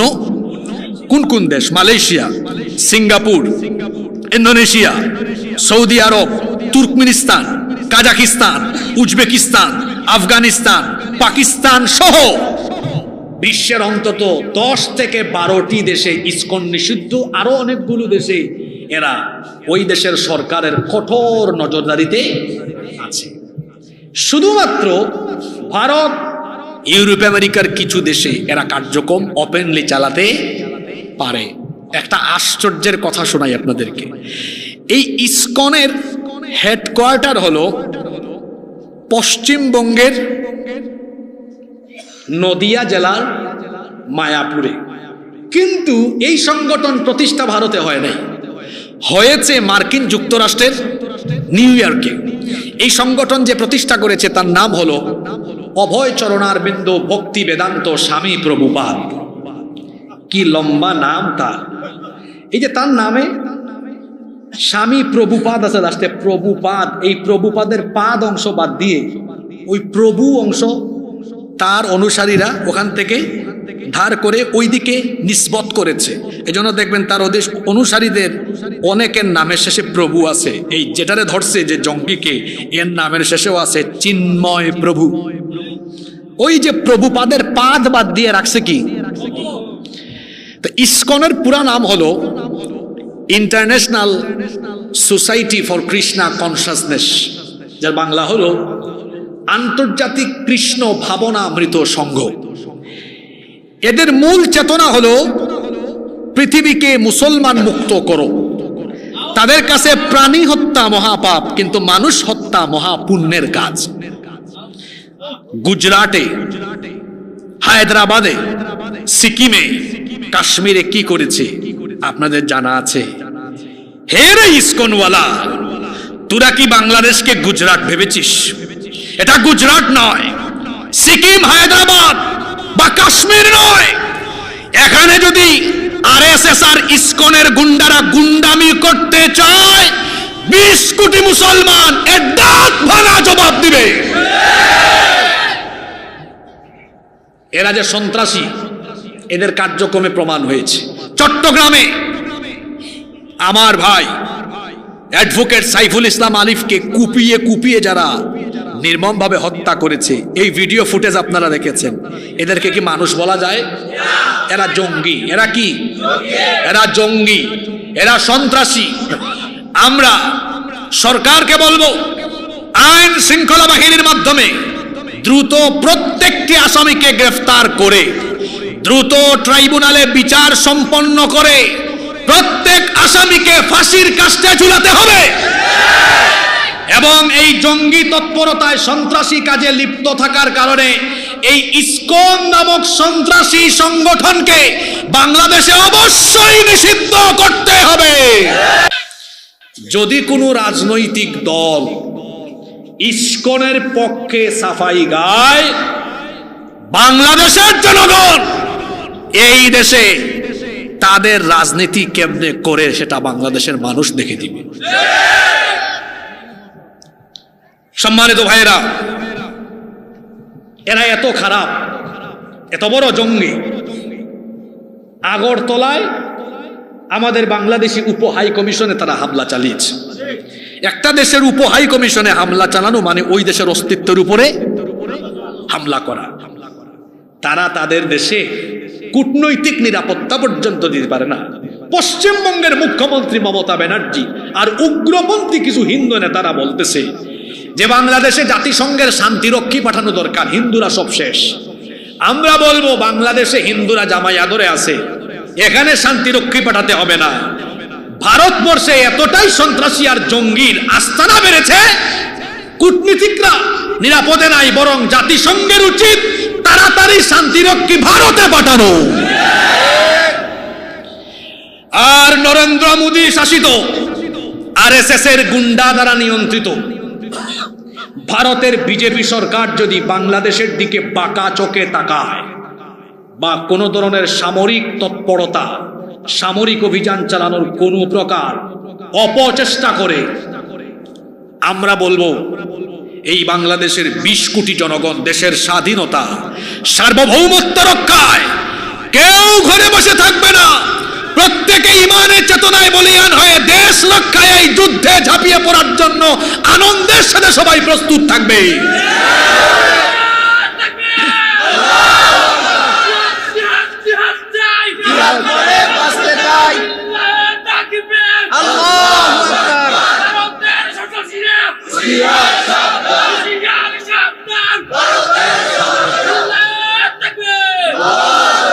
আপনারা বলবেন হুজুর আপনি যে একটা কথা বললেন আনন্দের সাথে যুদ্ধে ঝাঁপিয়ে পড়বে, কিসের সাথে?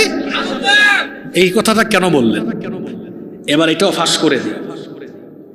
আপনারা আছেন না ঘুমাই গেছেন? কিসের সাথে যুদ্ধে ঝাঁপিয়ে পড়বে? আর একটু জোরে বলেন। আনন্দের সাথে যুদ্ধে ঝাঁপিয়ে পড়বে। কেন? একটা হাদিস শোনাই, নাসাই এবং তিরমিজি শরীফে হাদিসটি বর্ণিত হয়েছে। হযরত সাউবান রাদিয়াল্লাহু আনহু হাদিসটি বর্ণনা করেছেন। তিনি বলেছেন, আল্লাহর রাসূল বলেছেন, ইসাবাতানি মিন উম্মতি আহরাজাহুমাল্লাহু মিনান নার। আমার উম্মতের দুটি দলকে আল্লাহ তাআলা জাহান্নামের আগুন থেকে মুক্তি দিবেন, তাদেরকে আল্লাহ জান্নাত দিবেন, জাহান্নাম থেকে বাঁচিয়ে দিবেন। আল্লাহু আকবার, বলেন সুবহানাল্লাহ।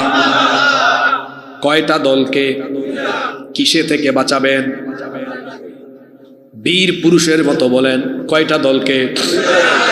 এই দুই দলে আপনারা থাকতে চান কি চান না? একটা দল হলো আল্লাহর নবী বলেছেন ইসাবাতুন তাকজুল হিন্দ, যারা হিন্দুস্তানের বিরুদ্ধে যুদ্ধ করবে, হিন্দুস্তানের বিরুদ্ধে যুদ্ধে অংশগ্রহণ করলে ওই লোকের জন্য আল্লাহ জাহান্নামের আগুন হারাম করে দিবে। এটা এই হুজুর বলেছে? বলেছেন বড় হুজুর মুহাম্মাদুর রাসূলুল্লাহ। কি বলেছেন? আমার উম্মতের দুইটা দলকে আল্লাহ জাহান্নাম থেকে মুক্তি দিবেন। একটা দল ইসাবাতুন তাকজুল হিন্দ, যারা হিন্দুস্তানীদের বিরুদ্ধে যুদ্ধ করবে। তাহলে রাসূল ১৫০০ বছর আগে বলে গিয়েছেন হিন্দুস্তানের সাথে মুসলমানদের কি হবে? জোরে বলেন, কি হবে? কি হবে? এই যুদ্ধে যারা যোদ্ধা হবে তাদেরকে জাহান্নাম থেকে মুক্তির ওয়াদা করেছেন কে? আল্লাহ। বলবেন হুজুর এক দল তো পাইলাম, আর এক দল কোনটা? وعصابة تكون مع عيسى ابن مريم عليهم السلام, যারা ঈসা আলাইহিস সালামের সাথে থাকবে তার অনুসারী হবে। ঈসা আলাইহিস সালাম কিন্তু মারা যান নাই, ইন্তেকাল হয় নাই, আবার আসবেন, এসে দাজ্জালকে হত্যা করবেন। তার সাথেও যারা থাকবে তাদেরকেও যিনি জাহান্নাম থেকে মুক্তি দিবেন তিনি কে? আল্লাহ। যদি আমরা হায়াত থাকতে দাজ্জাল পাই, ঈসা আলাইহিস সালাম আসেন, ইমাম মাহদি আসেন, তাদের অনুসারী হব। আর যদি হায়াত থাকতে হিন্দুস্তানের বিরুদ্ধে যুদ্ধ হয়, ঘরে বসে থাকবো না, জান মাল দিয়ে তাদের বিরুদ্ধে যুদ্ধ করব। কারা কারা রাজি আছেন তো হাত তুলে দেখান।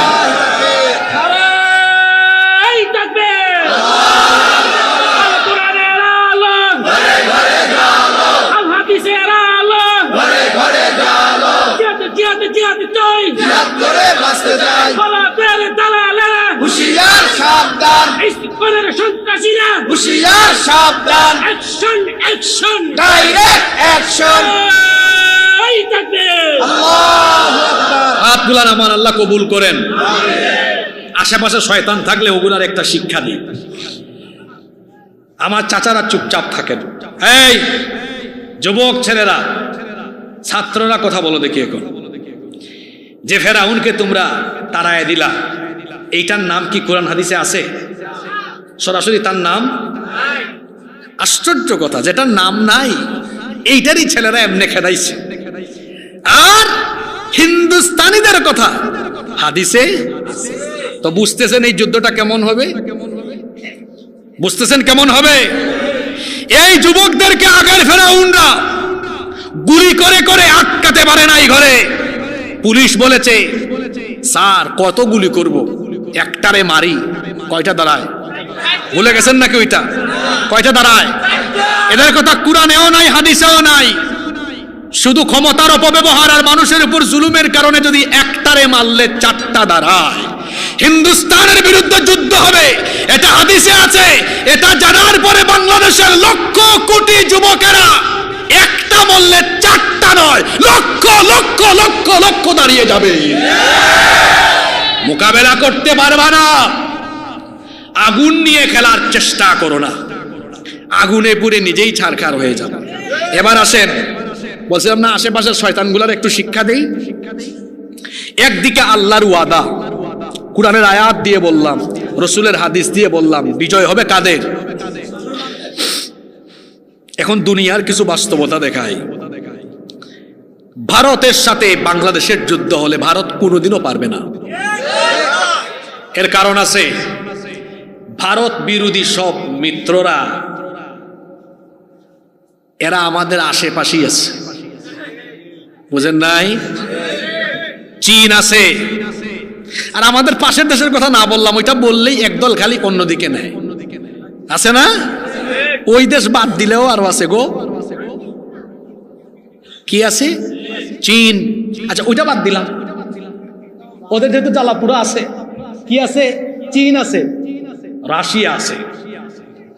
ভারত বিরোধী আরো অনেক মিত্র আমাদের আছে, আর তাদের তো সেভেন সিস্টার এমনিতেই ঝুঁকিতে আছে। ইউনূস সাহেবকে বলবো তাড়াতাড়ি লালমনিরহাটের সামরিক বিমান ঘাঁটি কাজ দ্রুত শেষ করে এটা চালু করেন।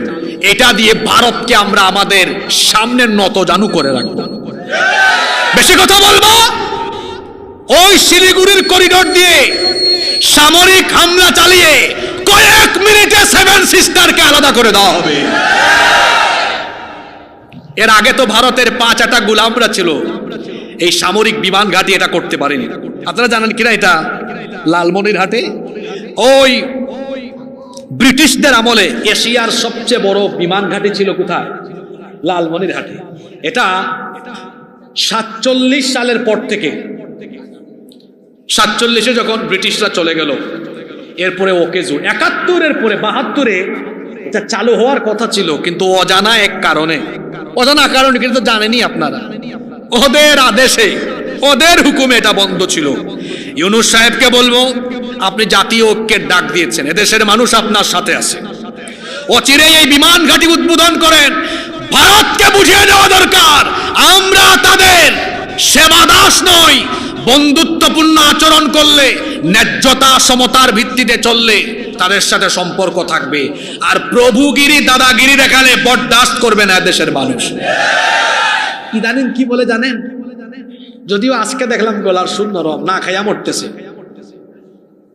অভুক্তের দল গত 1 সপ্তাহ কয় আমরা সীমান্ত অবরোধ করে দিব, আলু দিব না, চিনি দিব না। এই আলু আর চিনিকে তোর বাপের নাকি রে? রিজিক দিয়ে আমাদেরকে মারবে। রিজিক দাতা কে? মনে রাখবেন, রিজিকের ফয়সালা কে করেন? কালকে সকালের খাবার সিদ্ধান্ত নিয়েছেন ঘরে খাবেন, এমনও হতে পারে হাসপাতালে খাওয়া লাগতে পারে।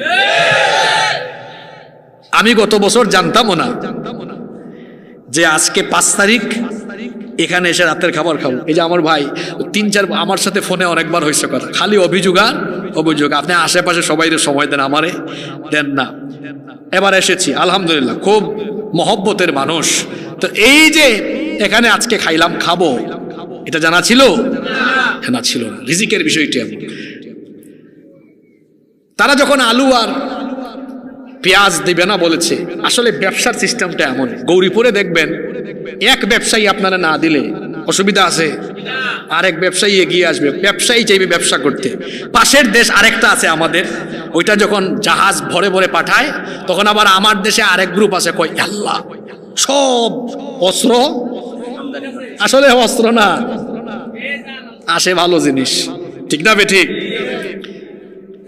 তোমাদের আলু আর পেঁয়াজের বড় কাস্টমার আমার বাংলাদেশ। কি বলেন? ভারতের বাণিজ্যের বড় কাস্টমার কি বাংলাদেশে না? তো তো তোমরা যদি বাংলাদেশে রপ্তানি করতে না পারো আমাদের কি ঠেকা পড়ছে? লস্কার।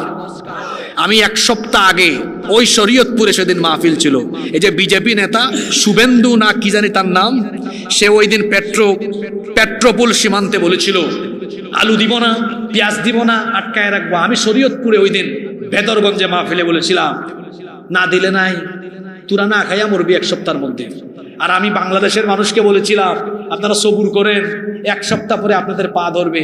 আজকে দেখলাম টিভি চ্যানেলে ব্যবসায়ীরা হাহাকার করতেছে, আমাদের ব্যবসা বাণিজ্য, কলকাতার হোটেলে কোনো কাস্টমার নাই, পর্যটন খাত শেষ, হাসপাতালে কয় ভারতের পতাকাকে প্রণাম করলে চিকিৎসা দেওয়া হবে, নইলে দেওয়া। এখন হাসপাতাল কর্তৃপক্ষের ব্যবসা লস। আজকে দেখলাম তারা ঘোষণা দিয়েছে বাংলাদেশিদেরকে কোনো কোনো হাসপাতাল 10%, কোনো কোনো হাসপাতাল 30% ছাড় দিবে। অনেকে আবার বিশেষ হেল্পলাইন চালু করেছে, কুত্তার লেজ বাঁকা থাকলে কেমনে সোজা করতে হয় আমরাও জানি। তোরা যদি আমাদেরকে চিকিৎসার জন্য ঢুকতে না দিস তা আমাদের কি, তোদের পণ্য না দিলে আমাদের কি? এমনি তোদের টয়লেট নাই, স্যানিটাইজেশন ব্যবস্থা ভালো না। যদি বাংলাদেশের কোটি কোটি কাস্টমার তোরা হারিয়ে বসিস তাহলে না খেয়ে তোদেরকে মরতে হবে। কি আপনারা কি রাগ করলেন নাকি? কুত্তার লেজ বাঁকা থাকে, এটারে সোজা করার জিনিস আমাদের কাছে। ভারতকে আমরা বলবো, এই ছেলেরা হাসতেছ কেন? সাবধান হয়ে যা, সাবধান হয়ে যা, অধ্যতাপূর্ণ আচরণ বন্ধ করুন, আর যত ধরনের উস্কানি দিচ্ছেন তা বন্ধ করুন। এবং আমার দেশের বিরুদ্ধে স্বাধীনতা সার্বভৌমত্ব ক্ষুণ্ণ করার মতো যত কথা বলেছেন অবশ্যই আমার দেশের কাছে মাফ চাইতে হবে। কোথায় ছিলাম মনে আছে? আবার একটু মনে করে, ইয়া আইয়ুহান নাবিয়্যু হাসবুকাল্লাহু ওয়া মানিত্তাবা'আকা মিনাল মুমিনিন। হে নবী, আপনি এবং আপনার অনুসারী মুমিনদের জন্য যিনি যথেষ্ট, গলার আওয়াজ বড় করে সবাই বলেন তিনি কে? আল্লাহর উপর ঈমান থাকলে তিনি সাহায্য করবেন, যেভাবে বদরে আল্লাহ সাহায্য করেছেন। তবে হ্যাঁ, কোয়ালিটিটা থাকবে এমন, আল্লাহর উপর ঈমান থাকবে এমন যে আমি আমার আল্লাহর পথে নিজেকে উজাড় করে দিব। যে ব্যক্তি আল্লাহর পথে নিজেকে উজাড় করে দেয়, বলেন তো দেখি তার কোনো লস আছে নাকি? সবাই আমার দিকে তাকান, কে কে মরবেন না দেখি হাত তোলেন। সবাই মরবে, ঠিক না বেঠিক? কোন দিন মরবেন জানেন না, কারণ জীবনের নাই কোনো ওয়ারেন্টি, জীবনের নাই কোনো। মরবেন, কিভাবে মরবেন সেটাও জানেন না। গাড়ির চাপায় মরবেন না বিছানায় মরবেন না হাসপাতালে মরবেন, কিছুই আপনি জানেন না। কিন্তু মরণ একদিন হবেই হবে। সবচাইতে শ্রেষ্ঠ মরণ হলো শাহাদাতের মরণ। হাসপাতালে মরেন, রাস্তাঘাটে মরেন, বাড়িতে মরেন, আর বিছানায় মরেন। মরার পরে, জোরে বলেন তো, মরার পরে আল্লাহর দরবারে হিসাব এবং বিচারের সম্মুখীন হওয়া লাগবে কি লাগবে না? আসতে বলবেন না, জোরে বলেন। মরার পরে আল্লাহর আদালতে, আল্লাহর সামনে বিচারের সম্মুখীন হওয়া লাগবে কি লাগবে না? মরার পরে হিসাব আছে, বিচার আছে, অবশ্যই আপনার বিচার করা হবে, অবশ্যই আপনার হিসাব হবে। কিন্তু এক প্রকার মৌত আছে, মরার পরে কোনো হিসাব হবে না, মরার পরে কোনো বিচার হবে না। বিনা হিসাবে, বিনা বিচারে আল্লাহ জান্নাত দিবেন। অর্থাৎ যে ব্যক্তি আল্লাহর পথে শহীদ হবে, আল্লাহর পথে জীবন দিবে, তার কাছ থেকে আল্লাহ হিসাব না নিয়ে বিনা বিচারে, বিনা হিসাবে আল্লাহ তাকে জান্নাত দিয়ে দিবে। আরো আসতে বলেন সুবহানাল্লাহ। তাহলে যে মৌতের পরে কোনো হিসাব নাই, বিচার নাই, সেটা হলো শহীদি মৌত। জোরে বলেন, সেটা কি মৌত? শহীদের মর্যাদা আল্লাহর কাছে এত বেশি, আল্লাহর নবী বলেছেন লিশশাহীদি ইনদাল্লাহি সিত্তু খিসাল। আল্লাহর নিকট একজন শহীদের পুরস্কার বা তার মর্যাদা হলো মোট 6টা। কথা বুঝে থাকলে বলেন আল্লাহর কাছে শহীদের পুরস্কার বা মর্যাদা মোট কয়টা? নাম্বার 1, 1 নাম্বার ইগফারু লাহু ফি আউয়ালি দাফাতিন ওয়া ইয়ারা মাকআদাহু মিনাল জান্নাহ। একজন শহীদ যখন পৃথিবী থেকে চলে যায়, তার দেহ থেকে, শরীর থেকে প্রথম রক্তের ফোঁটা বের হয়ে মাটিতে পড়ার আগে তার সমস্ত গুনাহগুলো মাফ হয়ে যায়। শুধু তাই নয়, তার দেহ থেকে যখন প্রাণ চলে যায়, জান্নাতের দৃশ্য তার চোখের সামনে তুলে ধরা হয়, আর জান্নাতের চিত্র দেখতে দেখতে সে দুনিয়া থেকে বিদায় নিয়ে নেয়। 2 নাম্বার ওয়ায়ুজারু মিন আযাবিল কবর। শহীদকে আল্লাহ তাআলা কবরের শাস্তি থেকে হেফাজত করবেন, কবরের আযাব থেকে আল্লাহ তাকে পরিত্রাণ দিয়ে দিবেন। 3 নাম্বার ওয়ায়ামানু মিনাল ফাজাইল আকবার। কিয়ামতের দিন যখন সকল মানুষ ভীতির মধ্যে থাকবে, শহীদদেরকে আল্লাহ তাআলা সকল ভয় ভীতি থেকে নিরাপত্তা দান করে দিবেন। 4 নাম্বার পুরস্কার হলো ওয়ায়ুদাউ আলা রাসিহি তাজুল ওয়াকারিল ইয়াকুতুহু মিনহা খায়রুম মিনাদ দুনিয়া ওয়া মা ফিহা। শহীদকে ইয়াকুত পাথরের তৈরি মাথার মুকুট আল্লাহ তার মাথায় পরিধান করাবেন। 5 নাম্বার ওয়াইজাওয়াজু 72 যাওজাতুম মিনাল হুরিল আইন।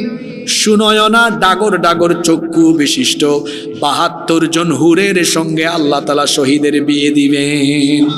6 এবং সর্বশেষ হলো ওয়ায়ুশাফা ফি 70 মিন আকারিবি। আল্লাহর নবী বলেছেন, তার আত্মীয় স্বজনের কমপক্ষে 70 জনের জন্য সে আল্লাহর দরবারে সুপারিশ করতে পারবে। এজন্য আল্লাহর রাসূলের সাহাবীরা শহীদ হওয়ার জন্য ব্যাকুল ছিলেন, শহীদ হওয়ার জন্য তারা পাগল পারা ছিলেন। একটা ঘটনা শোনায় আমরা শেষের দিকে যাব। ঘটনাটা কি বলবো? যুবক ভাইরা আপনারা আছেন না ঘুমাই গেছেন? ঘটনাটা আপনাদের জন্য, আজকে আপনাদের জন্য। যুগে যুগে দ্বীনের জন্য যুবকরা সবচেয়ে বেশি অবদান রেখেছে, রক্ত দিয়েছে, জীবন দিয়েছে। এই যে 24-এর আন্দোলনে, অভ্যুত্থানে যুবকরা সবচেয়ে বেশি অবদান রেখেছে, ঠিক কিনা? যুগে যুগে এভাবে দ্বীনের জন্য যুবকেরা রক্ত দিয়েছে। আর ইসলামের জন্য, ইসলামের এই মেরুদণ্ড যুবকেরা শহীদ হওয়ার জন্য কত পাগল পারা ছিলেন। আমার কলিজার টুকরা যুবক ভাইরা, আপনাদের জন্য বলছি, আপনাদের মতো একজন যুবক ছিলেন, বয়সে তরুণ ছিলেন, একজন সাহাবী। তার নাম হলো জুলাইবিব রাদিয়াল্লাহু আনহু। নামটা কি বললাম? ওই আলফা জানাশনের ফুলাইটা ঘুমায়, তোমার জন্য একটা কিচ্ছা বলে যাচ্ছে, ঠিক আছে? ঘুমায়ও না। নামটা কি বলেছি? জোরে বলেন। জুলাইবিব। কি সুন্দর ছেলে, কথা বলো না কেন? নাম কি বলছি? তুমি তো ছবি তুলছিলে আমার সাথে। আমি যারা একবার দেখি তার চেহারা মনে রাখি। তো বলো নাম কি? মেধাবী ছেলে, মাশাআল্লাহ। এই যে তার মতোই ইয়াং, আমার মতোই যুবক, তরুণ একজন সাহাবী জুলাইবিব। তার তো চেহারা সুন্দর। জুলাইবিবের চেহারা সুন্দর ছিল না, কুচকুচে কালো, নাকটা চ্যাপ্টা, ঠোঁটগুলো মোটা মোটা, অত্যন্ত কালো রঙের মানুষ ছিলেন। একবার তাকালে আরেকবার তাকাইতে মন চাইতো না। অত্যন্ত গরিব, ভিটা মাটি নাই, ঘর বাড়ি কিছুই নাই। মসজিদে নববীতে আহলে সুফায় তিনি থাকতেন। আসমান ছিল তার শামিয়ানা, মাটি ছিল তার বিছানা। কেউ কোনো খাবার খেয়ে উচ্ছিষ্ট ফেলে দিলে সেই উচ্ছিষ্ট খাবার তিনি গ্রহণ করে বেঁচে থাকতেন। পানি পানের জন্য কোনো একটা গ্লাস বা পানপাত্র ছিল না। কুয়ায় গিয়ে হাতের অঞ্জলি ভরে পানি পান করতেন, এত গরিব মানুষ তিনি ছিলেন। আল্লাহর নবী একদিন মসজিদে নববীতে কিছু সাহাবীদেরকে নিয়ে বসে আছেন। এমন সময় জুলাইবিব রাদিয়াল্লাহু আনহু পাশ দিয়ে হেঁটে যাচ্ছেন। আল্লাহর নবী সাহাবীদেরকে বললেন, এই যে হেঁটে যাচ্ছে, একে কি তোমরা চেনো নাকি? গরিব ঘরের মানুষ, ভিটামাটি নাই, কিছুই নাই, অখ্যাত বংশের হওয়ায় তাকে কেউ একটা তেমন চিনত না। কিন্তু নেতৃত্বের গুণাবলী কেমন থাকা চাই শোনেন। একজন সর্বনিম্ন পর্যায়ের কর্মীর খবরও নেতার কাছে থাকা লাগবে, যেই গুণটা ছিল আমার নবীর। সুবহানাল্লাহ।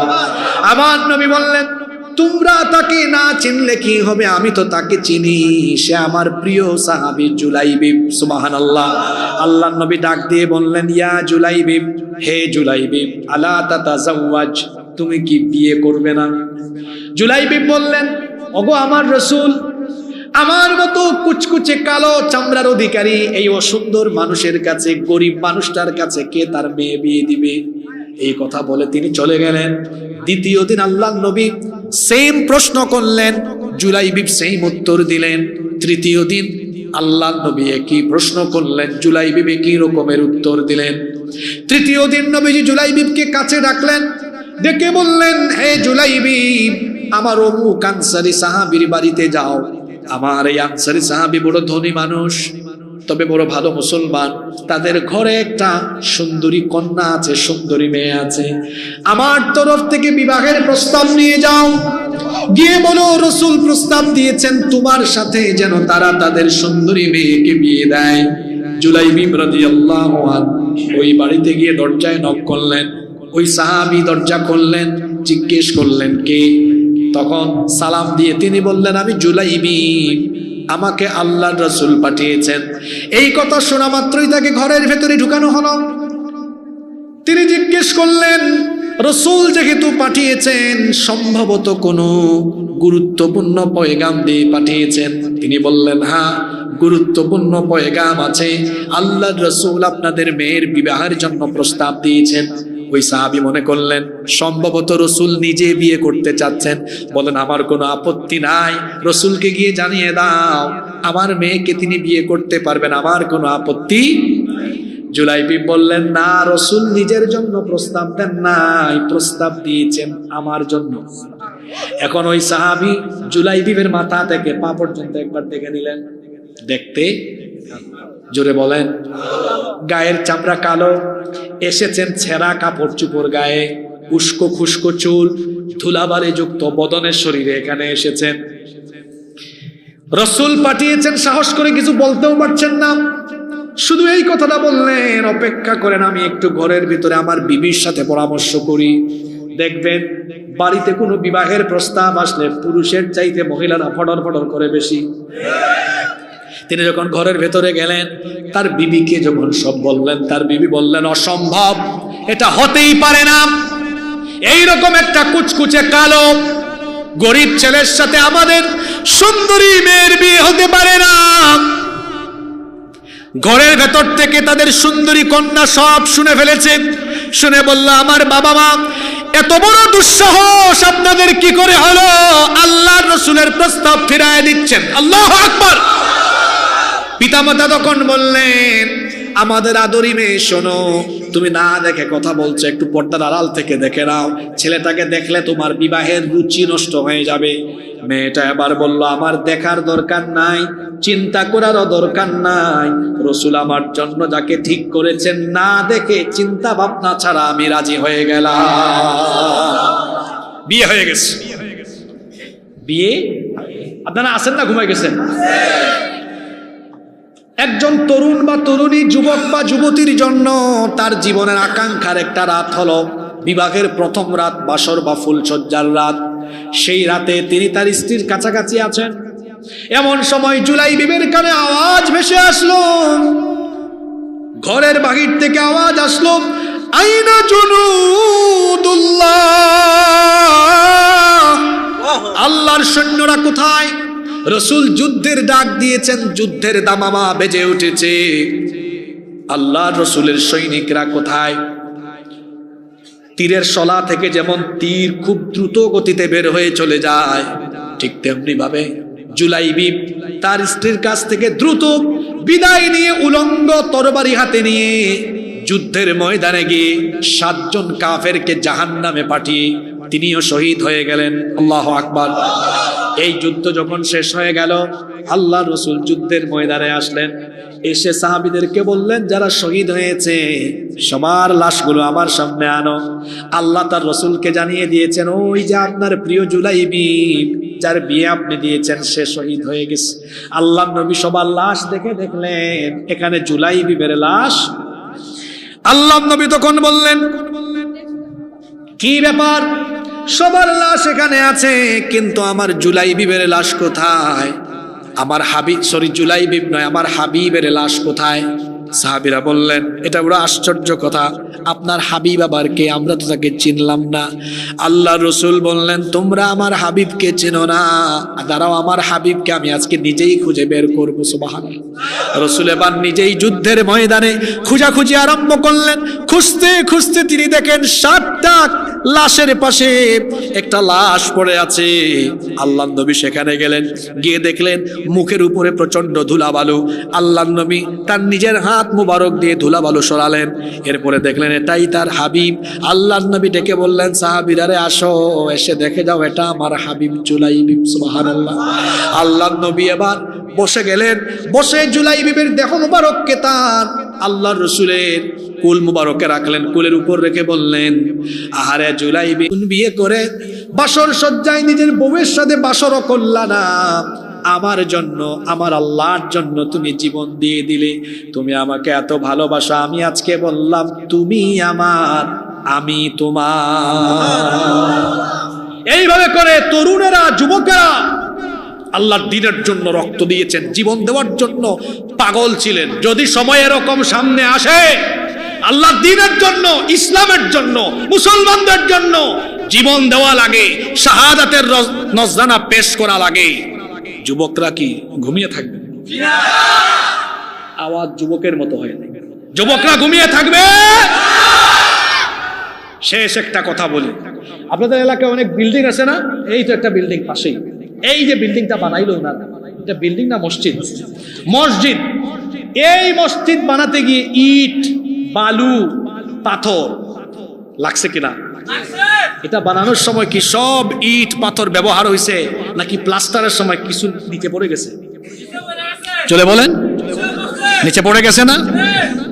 একটা বিল্ডিং বানাতে গেলে যেমন ইট, বালু, সিমেন্ট কিছু কিছু নিচে পড়ে যায়, মাটিতে পড়ে যায়, ইসলামের ইমারত, ইসলামের বিল্ডিং নির্মাণ করতে হলে আমার মতো, আপনার মতো, আপনাদের মতো লক্ষ কোটি মানুষকে হয়তো জীবন দিয়ে শহীদ ঈদগাহে শামিল হওয়া লাগতে পারে। শাহাদাতের এই শ্রেষ্ঠ মৃত্যুকে আলিঙ্গন করতে কারা কারা প্রস্তুত থাকবেন? 2 হাত তুলে আজকে আল্লাহরে দেখান।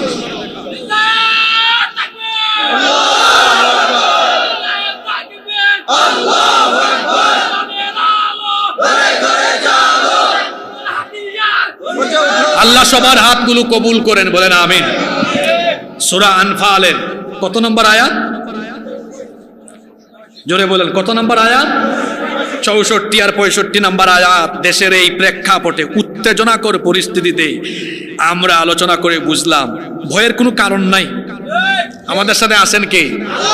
জোরে বলেন, আছেন কে? ওরা তো এমনি মুশরিক, আল্লাহর সাথে শিরিক করে। আল্লাহর সবচেয়ে বড় দুশ্মন কারা? মুশরিকরা। আল্লাহর সবচেয়ে বড় দুশ্মন কারা? এমনিতেই তোরা আল্লাহর দুশ্মন, সাথে যদি আমাদের সাথে দুশ্মনী করে দুশ্মন হস, 2 গ্রুপ একসাথে লাগলে মাঝখান দিয়ে ফেরেশতা আসবে, কি যে হয় আল্লাহই ভালো। ঠিক কিনা? আজ আপনাদেরকে শুধু এই কথা বলে যাব, কেউ আমরা ভীত বিহব্বল থাকবো না, আমরা ঈমান নিয়ে বাঁচবো, ঈমান নিয়ে মরবো। মনে রাখবেন, আজকের শিরোনাম আবার মনে করিয়ে দিচ্ছি, কোয়ান্টিটি দিয়ে নয়, বিজয় আসে কি দিয়ে? জোরে বলেন, কি দিয়ে? তাহলে কোয়ালিটি বাড়াইতে হবে। সেই কোয়ালিটি বাড়াতে হবে কেমনে? ঈমান বাড়াইতে হয় কি দিয়ে? ওটার কথাই তো বলছি, কি দিয়ে? এই যে আমার ভাই এত কষ্ট করে এত বছর মাহফিল পারেই নাই করতে, এই যে আয়োজনটা করলো, 1 বছর আপনারা শুনলেন, দায়িত্ব শেষ। তাহলে একটা সিলেবাস দিয়ে যায় আজকে, কোরআনের সাথে থাকলে ঈমান বাড়বে, কোয়ালিটি বাড়বে। আপনারা চান না কোয়ালিটি বাড়াইতে? তাহলে কোয়ালিটি বানানোর এখন এখানে ভালো ছাত্রও আছে। আচ্ছা, গজলটার আগে সিলেবাসটা দেই। ভালো ছাত্র থাকে, মিডিয়াম ছাত্র থাকে, দুর্বল ছাত্র। 3 গ্রুপের জন্য 3 রকমের সিলেবাস। কয় রকমের? একদিন মাহফিলে ওয়াজ শুনে শেষ না।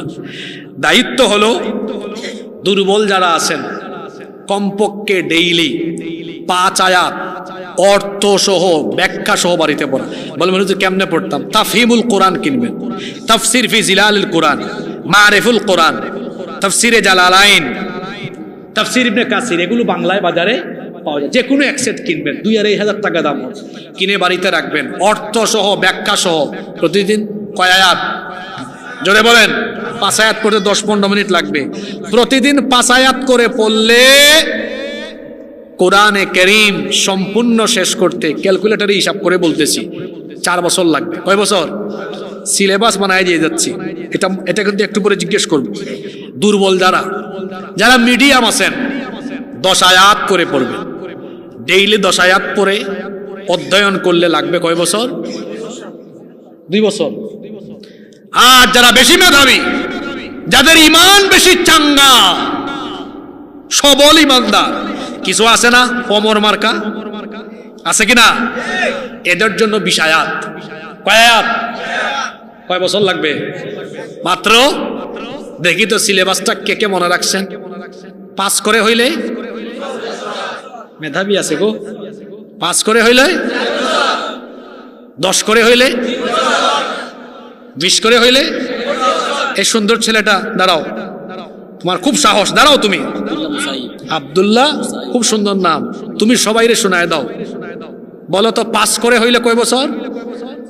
মাশাআল্লাহ, মেধাবী ছেলে। 10 করে হইলে, 20 করে হইলে, মাশাআল্লাহ। বসো। আব্দুল্লাহ নাম যেমন সুন্দর, আল্লাহ তার আখলাককে সুন্দর বানিয়ে দেন। কি মেধাবী ছেলে এটা! এটা আলফা জেনারেশন, সামনে আসবে। আল্লাহ তাকে কবুল করেন। যুবক ভাইরা আমারে আরেকবার বলেন, 5 করে হইলে, 10 করে হইলে, 20 করে হইলে। যুবকরা বলেন আপনারা কোনটা? 5, 10 না 20 থাকবেন? জোরে বলতে হবে, জোরে। তো 20 হলে তো কাম হয়েছে। আগামী বছর কমিটি জিজ্ঞেস করবেন কাদের কাদের একবার কোরআন অর্থ সহ ব্যাখ্যা সহ পড়া শেষ হয়েছে। দায়িত্ব আপনাদেরকে দিয়ে গেল ইনশাআল্লাহ। 5, 10 বা এই কথাটা গিয়ে বাড়িতে ঘরের সাথে আলোচনা করবেন যে হুজুর সিলেবাস দিয়ে গেছে প্রতিদিন কোরআন পড়ার। কত কত? 5, 10 বা 20। পারবেন? কারা কারা পারবেন না হাত তুলেন। মনোযোগ আছে, মাশাআল্লাহ। আল্লাহ সবাইকে কবুল করেন। এই মুহূর্তে মনে আসতেছে না, বলছেন কথা রাখবো এরপরেও। ঈমানের পথে অবিচল থেকে আমার মরণ যেন হয়, তোমারই কাছে মিনতি আমার, মহামহিম দয়াময়। ঈমানের পথে অবিচল থেকে আমাদের মরণ যেন হয়। বলেন আমিন। কোয়ান্টিটি না কোয়ালিটি?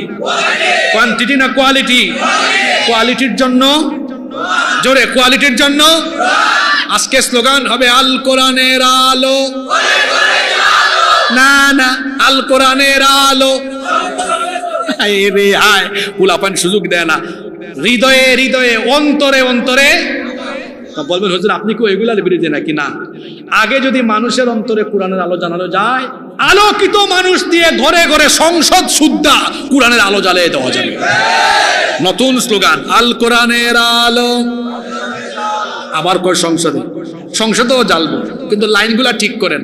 হৃদয়ে হৃদয়ে আল কোরআনের আলো, আল হাদিসের আলো, ইসলামের আলো।